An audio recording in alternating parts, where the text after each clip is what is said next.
Since the beginning of the year, a slow start despite mild weather. The median sold price rose to $562,500, and these properties sold in just 15 days. It's Friday, January 20th, 2023. I'm Kimberly Barton of Kinetic Realty, your local market expert with this week's Annapolis Real Estate Report. You need to know what the local market is doing, so be sure to subscribe for weekly updates.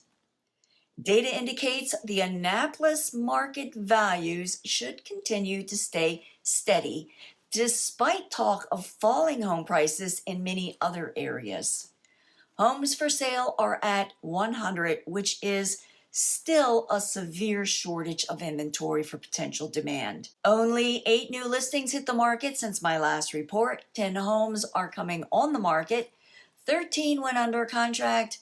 Just 2 moved to pending, and 8 sold half of last week in 15 days at 100% list to sold ratio.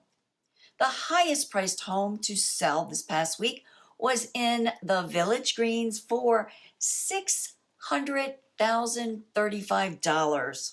Rental inventory fell again this week to 24 homes for lease, down to $2,575 per month, but days on the market are up further to 45 days before lease. Is there a move in your 2023 plans? I can help, so let's talk. That's a wrap for this week's Annapolis Real Estate Report for Friday, January 20th, 2023. Thanks so much for tuning in. Until next week, stay safe.